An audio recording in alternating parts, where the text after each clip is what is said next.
জোরালো ভূমিকম্পে কেঁপে উঠল জাপান। রিক্টার স্কেলে কম্পনের মাত্রা ছিল 7.6। বিপুল ক্ষয়ক্ষতির আশঙ্কা করা হচ্ছে। বেশ কিছু রাস্তায় ফাটল ধরেছে, সেই সব ছবিও ছড়িয়ে পড়েছে সোশ্যাল মিডিয়ায়।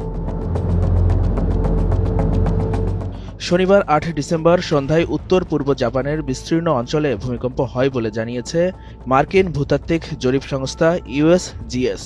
তারপরেই সুনামি সতর্কতা জারি করা হয়েছে। উপকূলে সর্বোচ্চ 10 ফুট পর্যন্ত ঢেউ আছড়ে পড়তে পারে বলে আশঙ্কা করে সতর্ক করেছে জাপানের আবহাওয়া সংস্থা। বার্তা সংস্থা রয়টার্সের প্রতিবেদনে জানানো হয়, ভূমিকম্পটি অনুভূত হওয়ার সঙ্গে সঙ্গে হোক্কাইদো, আওমোরি ও ইওয়াতে প্রিফেকচারে সুনামি সতর্কতা জারি করা হয়েছে। জনগণকে দ্রুত নিরাপদ উঁচু স্থানে সরে যেতে বলা হয়েছে। জাপান আবহাওয়া সংস্থা JMA জানায়, ভূমিকম্পের কেন্দ্রস্থল ছিল প্রিফেকচারের উপকূল থেকে প্রায় 80 কিলোমিটার দূরে এবং এর গভীরতা ছিল 50 কিলোমিটার।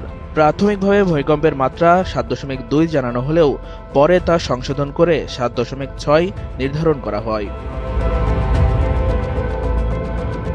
তাৎক্ষণিকভাবে হতাহতের কোনো তথ্য পাওয়া যায়নি, তবে ভূমিকম্পে ঘরবাড়ি কেঁপে ওঠা এবং আসবাবপত্র নড়ে চড়ে যাওয়ার দৃশ্য ইতিমধ্যেই সামাজিক যোগাযোগ মাধ্যমে ছড়িয়ে পড়েছে। অনেক মানুষ নিরাপত্তার জন্য নিজেদের ঘর ছেড়ে দ্রুত বের হয়ে আসে।